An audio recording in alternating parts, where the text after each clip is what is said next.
Very good morning to all of you. आज हम class 10th के मैथ्स सब्जेक्ट में कुछ ऐसे क्वेश्चंस करने वाले हैं जो कि linear equation and two variable वाले टॉपिक पर बेस्ड है। ठीक है, लास्ट में भी हमने इससे रिलेटेड कुछ क्वेश्चंस किए थे। आज हम एक क्वेश्चन और देख लेते हैं। एक क्वेश्चन है, ये एक्सरसाइज 2 क्वेश्चन नंबर 14 है। एक क्वेश्चन है, if the length of a rectangle is decreased bye 5 unit and it's breadth increased by 2 units, then the area of rectangle decreased by 80 square units. It means question का एक condition हमारे पास ये आ गया कि एक रेक्टेंगल है और उसका लेंथ अगर हम 5 यूनिट डिक्रीज कर देते हैं और उसकी ब्रेड्थ को 2 यूनिट्स इंक्रीज कर देते हैं, देन उसकी area, the area of rectangle decreases bye 80 square units. It means उसकी एरिया क्या हो जाती है, 80 स्क्वायर यूनिट डिक्रीज हो जाती है, कम हो जाती है.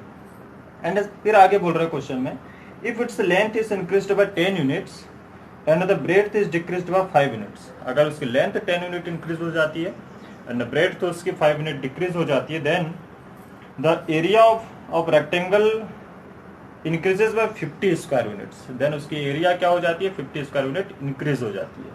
तो हमको क्या करना है, find the original length and the breadth of the rectangle. तो अब हमको उस रेक्टेंगल का ओरिजिनल लेंथ एंड उसकी ब्रेड्थ फाइंड करनी है. आपके बोर्ड पर आपका सॉल्यूशन दिख रहा है इस क्वेश्चन का, हम उसको थोड़ा समझ जाते हैं. क्वेश्चन क्या बोल रहा है, हमको एक रेक्टेंगल है जिसका लेंथ में अगर हम 5 यूनिट डिक्रीज कर देते हैं और उसका ब्रेड्थ में 2 यूनिट इंक्रीज कर देते हैं, तो उसकी एरिया क्या हो जाती है, जो ओरिजिनल एरिया है उससे 80 यूनिट कम हो जाती है, डिक्रीज हो जाती है. तो देखिए हम कंसिडर कर लिए पहले, let the length of rectangle is x metre. हमने कंसिडर किया एक रेक्टेंगल है जिसकी लेंथ है कितनी, x metre, and the breadth of the rectangle is y metre.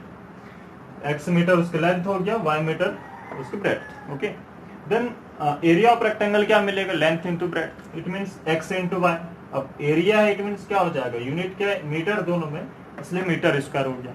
ठीक है, अकॉर्डिंग टू क्वेश्चन, इक्वेशन का फर्स्ट कंडीशन. फर्स्ट कंडीशन क्या है, लेंथ में 5 यूनिट कम हो जाती है, it means x minus 5, and breadth में 2 यूनिट इंक्रीज हो जाती है, इट मींस क्या हो जाएगा, y प्लस 2. और उन दोनों का जो ये एरिया मिलेगा, it means x minus 5 into Y plus 2. ठीक है, ये क्या हो जाएगा, ओरिजिनल एरिया से 80 यूनिट कम, डिक्रीज हो जाएगी. ठीक है, तो देखिए ओरिजिनल एरिया कितना है, एक्स वाई माइनस 80 हो गया.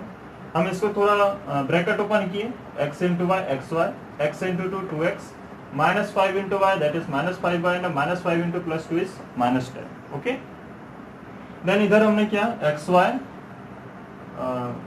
माइनस 80, ये तो एज इट इज है.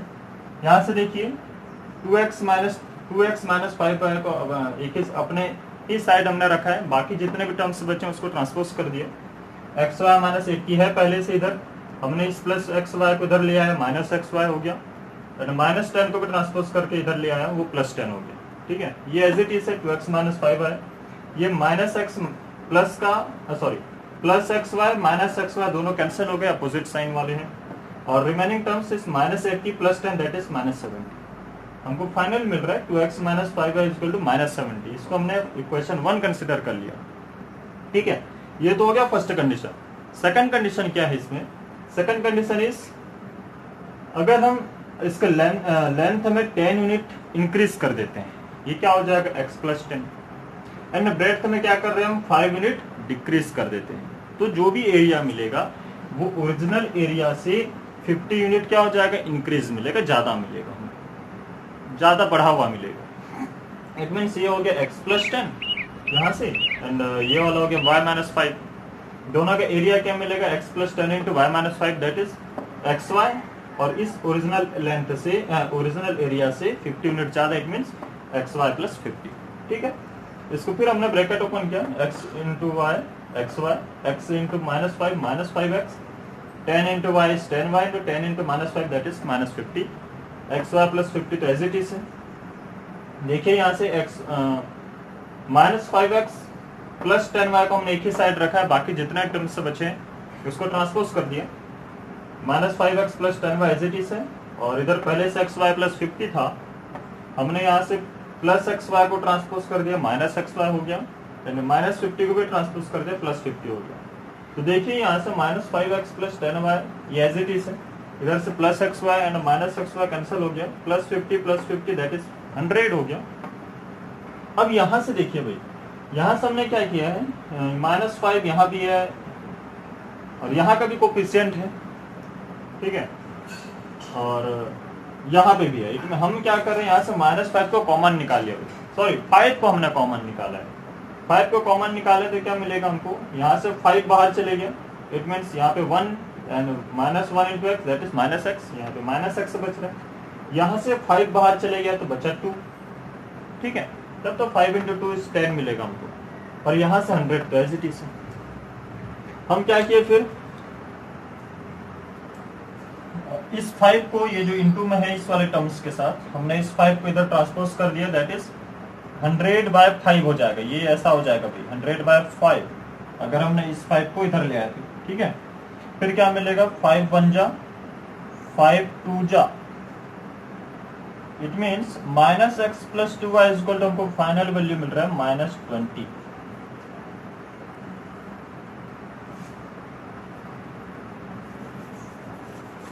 ये क्या हो गया, -x plus 2y equal to हमको क्या मिला, -20 प्लस 20। ये इक्वेशन हमने इक्वेशन 2 मान लिया, इक्वेशन 1 हमको मिला हुआ था पहले से, हमने इक्वेशन फिर मिल गया हमको, दैट इज इक्वेशन 2। अब हम क्या करते हैं, अब देखिए भाई हमको इक्वेशन 1 भी मिल गया, 2 भी मिल गया। हमने अगर हम एलिमिनेशन मेथड इसमें अप्लाई करें तो एलिमिनेशन मेथड में क्या होता है, ये जो इक्वेशन मिल रहा है 2x - 5y = -70 and -x plus 2y = 20, दोनों का LHS में से कोई सा भी एक टर्म कॉमन होना चाहिए भाई, कॉमन होना चाहिए। इट मीन्स अगर यहाँ पे 2x है तो यहाँ पे भी 2x होगा, तभी तो 2x को हम माइनस करेंगे या वो एलिमिनेट होगा वो वाला टर्म, या तो फिर ये -5y अगर यहाँ पे है तो यहाँ पे भी -5y होना चाहिए। दोनों में से किसी एक टर्म को यहाँ पे सेटिस्फाई कराना पड़ेगा भैया। तो हम क्या कर रहे हैं, मल्टीप्लाइंग इक्वेशन 2/2, इक्वेशन 2 को हम 2 से मल्टीप्लाई कर रहे हैं। क्यों 2 से मल्टीप्लाई की, देखिए ये हो गया इक्वेशन 2। अब हम जान रहे हैं कि क्या होता है, इस वाला टर्म यहाँ पे फर्स्ट वाले इक्वेशन का x का कोफिशिएंट जो भी रहता है उसका मल्टीप्लाई हम सेकंड इक्वेशन के पूरे टर्म से करते हैं, जैसा हमने एलिमिनेशन मेथड में पढ़ा भी है। और सेकंड वाले इक्वेशन का x का कोफिशिएंट जो भी है उसको फर्स्ट वाले इक्वेशन के पूरे टर्म से करते हैं। तो हमने वही किया है, इस इक्वेशन 1 में 2 है, इस 2 का मल्टीप्लाई इस पूरे के साथ कर रहे हैं, और यहाँ पे 1 है, इस 1 का मल्टीप्लाई हम इस पूरे के साथ कर रहे हैं, और लास्ट में क्या कर रहे हैं, दोनों को ऐड कर रहे हैं, ठीक है। तो देखिए multiplying equation 2/2 then adding equation 1। हम इक्वेशन 2 को किससे मल्टीप्लाई कर रहे हैं, 2 से। देखिए 2 into -x is -2x, first वाला टर्म्स तो एज इट इज है, 2x - 5y = -70, तो एज इट इज है, क्योंकि हम इसमें 1 का मल्टीप्लाई किए, 1 का मल्टीप्लाई कर रहे हैं, इट मींस इसमें कोई चेंजेस नहीं होगा। ये हो गया 2 का मल्टीप्लाई हम इससे कर रहे हैं, तो 2 into -x is -2x, 2 into y is 4y and 2 into 20 is 40। ये हो गया। अब हम क्या कर रहे हैं, देन एडिंग इक्वेशन 1, हम दोनों को ऐड कर रहे हैं, ठीक है। हमने दोनों को ऐड किया तो देखिए 2x प्लस का 2x माइनस का दोनों कैंसिल हो गए, बचेगा 0, -5y प्लस 4y, ये हो जाएगा -y equal to -70 plus 40 that is -30। अगर हम यहाँ से y की वैल्यू फाइंड करेंगे तो क्या मिलेगा, माइनस और माइनस कैंसिल हो जाएगा, y इक्वल टू हमको 30 मिलेगा। अब हम इसके बाद सब्स्टिट्यूशन मेथड पुट कर रहे हैं। सब्स्टिट्यूशन मेथड यहाँ पे क्या हो जाएगा, putting the value of y in equation 1। हम इस y की वैल्यू जो भी है y इक्वल टू 30, हम इसको इक्वेशन 1 में पुट कर रहे हैं। इक्वेशन 1 हमारा ये है 2x - 5y इक्वल टू -70, ठीक है। तो यहाँ पे 2x - 5 the value of y is 30 equal to -70 हो गया। 2x एज इट इज है, -5 into 30 is -150 equal to -70। 2x है इधर, -150 को हमने ट्रांसपोज कर दिया, 70 पहले से, -70 plus 150 that is 80, x equal to 80/2 is 40, okay. तो x से क्या चीज है हमारा, length of the rectangle, rectangle का लेंथ है, एंड ये हो गया x की वैल्यू 40 मिल गई यहाँ से, और y की वैल्यू हमने फाइंड कर लिया था भाई। y क्या चीज है, breadth of the rectangle, Therefore, we can say that the length of rectangle is x and the value of x is 40 meter and the breadth of the rectangle is y and y is 30 meter. यही हमारा required answer. ठीक है. एक और question हमारे पास है. Question है ये एक्सरसाइज 2 क्वेश्चन नंबर 6 है. A person on some pigeon and cows, the number of legs of this animal is 180 and the total number of eyes is 120. Find the number of pigeon and cows. Question क्या बोल रहा है. एक इंसान है, एक person है जिसके पास कुछ पिजन और काउस है. तो उसमें दो कंडीशन है. First condition is the number of legs of this animal is 180. ठीक है. उस पर्सन के पास जितने भी एनिमल्स हैं उनके लेग का सम कितना है 180 and the second condition is the total number of their eyes is 120. उन पिजन्स के या उन काउस के आईज का सम कितना है 120. देन हमको फाइंड करना है total number of pigeon and cows. हमने कंसीडर कर लिया let the number of pigeon is x and the number of cows is y. Then we know that, हम जानते हैं कि बर्ड्स हैव 2 लेग्स. बर्ड्स के पास कितने लेग्स होते हैं 2 legs and cows have 4 legs. Birds के पास 2 legs and cows have 4 legs. ठीक है. Then the equation for first condition. First condition क्या है, the number of legs of this animal is 180. It means क्या हो जाएगा, total number of pigeon is x, तो उसका उनके टोटल नंबर ऑफ लेग्स क्या हो जाएंगे 2x. ठीक है. Total number of cows is y, then the total number of their legs is 4y और उन दोनों का सम कितना है 180. It means 2x plus 4y equal to 180 हो गया. ठीक है. अगर हम क्या कर रहे हैं, यहाँ से 2 कॉमन निकाल लिए. 2 कॉमन निकल जाने से फर्स्ट यहाँ से बच रहा है x, यहाँ से 2 बाहर चले गया. इट मींस यहाँ पे 2y बच रहा है. तो इधर 180 एज इट इज है. इस 2 को हमने इधर पहले इनटू में था, इसको हमने ट्रांसपोज कर दिया 180/2. It means x plus 2y equal to 180/2 is 90. This is equation 1. हमने इसको इक्वेशन 1 कंसीडर कर लिया. ठीक है. आगे also we know that the birds and the cows both have 2 eyes. इसका सेकंड कंडीशन क्या है, उन जितने भी एनिमल्स हैं उनके आईज का सम कितना है 120. It means we know that the number of eyes of birds and the cows have 2. दोनों का सम कितना है, सॉरी दोनों का नंबर कितना होता है 2 और कंडीशन के अकॉर्डिंग उन दोनों का सम कितना है 120. It means 2x plus 2y equal to 120 हो गया. ठीक है. ये इक्वेशन 2. हम क्या कर रहे हैं, equation 1 and 2 from equation 1 and 2 by elimination method. Elimination method हम इक्वेशन 1 एंड 2 को सॉल्व कर रहे हैं.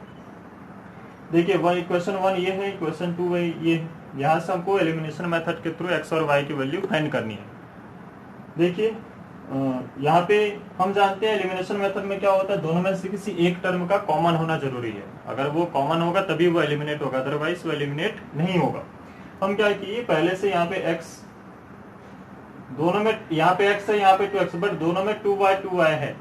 इट मीन्स हमको एलिमिनेट y वाले टर्म को करना इजी हो जाएगा. ठीक है.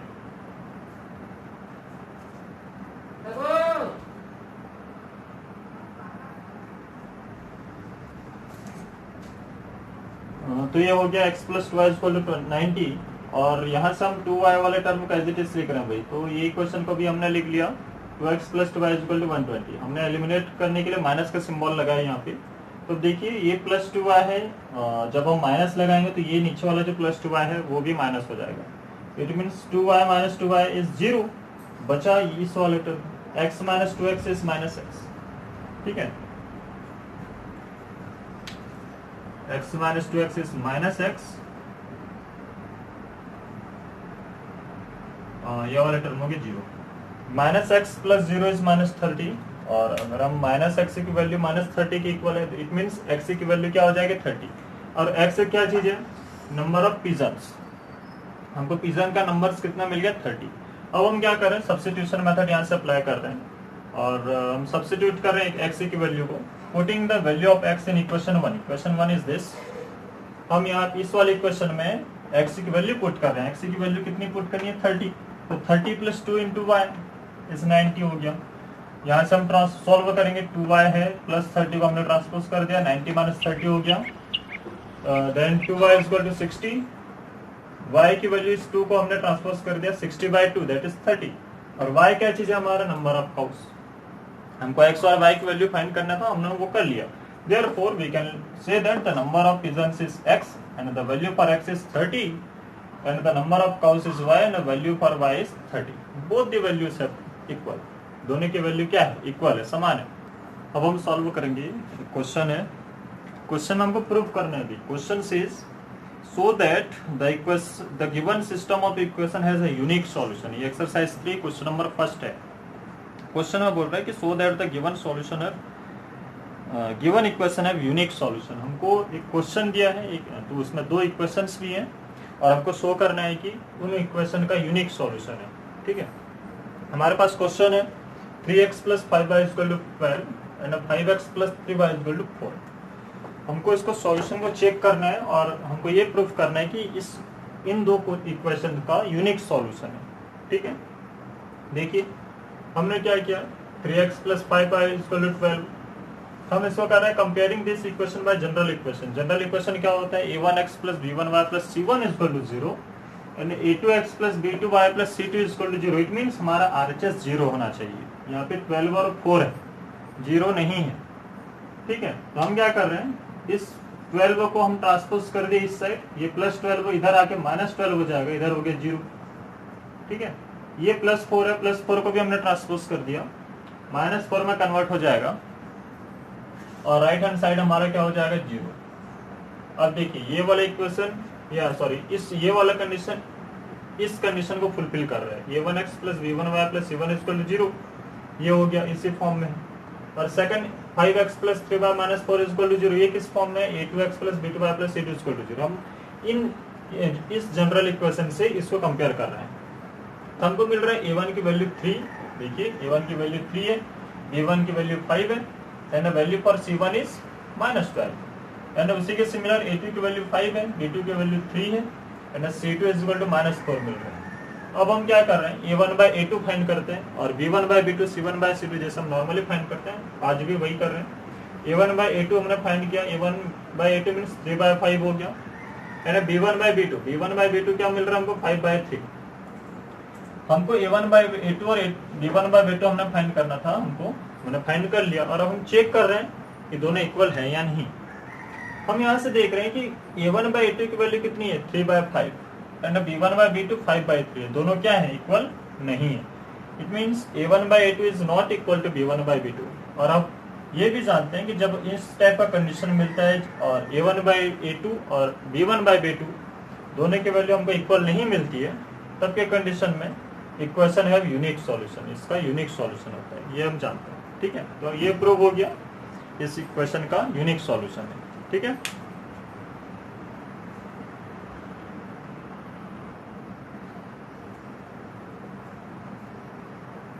एक और क्वेश्चन है हमारे पास. क्वेश्चन है ये क्वेश्चन नंबर 3 का फर्स्ट है. क्वेश्चन में क्या बोल रहा है, find the value of k for which the given system of unit have no solution. हमको दो इक्वेशंस दिए हुए हैं, उसमें एक टर्म k भी है. ठीक है, और उसमें हमको ये प्रूफ करना है कि the equation have no solution, उसका कोई सॉल्यूशन नहीं है. देखिए यहाँ से एक इक्वेशन हमारे पास 8x + 5y = 9 and the kx + 10y = 15.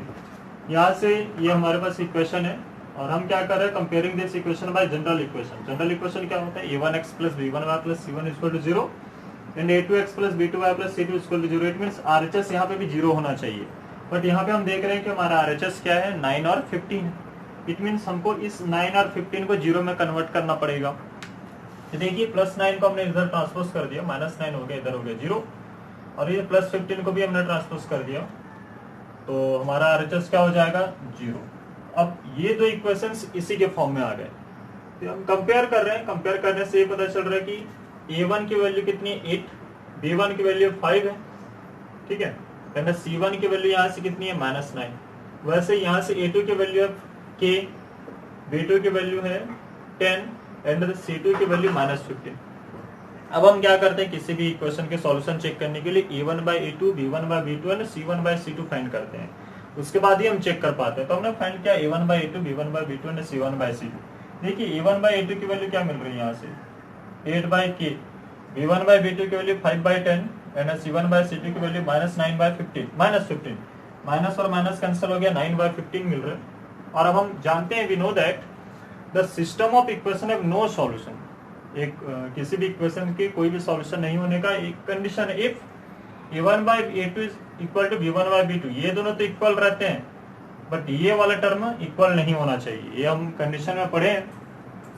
बस वैल्यू पुट किया हमने 8/k is equal to 5/10 is not equal to 9/15, ये तो इसके इक्वल नहीं है, हम बस इतना को ही सॉल्व करेंगे और k की वैल्यू फाइंड करेंगे। 8/k इज इक्वल टू 5/10, और अगर हम यहाँ से क्रॉस मल्टीप्लाई करेंगे तो 8 into 10 is 80, 5 into k is 5k, then k की वैल्यू अगर हम फाइंड करना हो तो इस 5 को हम ट्रांसपोज करेंगे, 80/5 is 16 and the value for k is 16। ठीक है, आई होप आपको आज हमने जितना भी पढ़ा ये सारा चीज आपको समझ में आ गया होगा। Thank you class.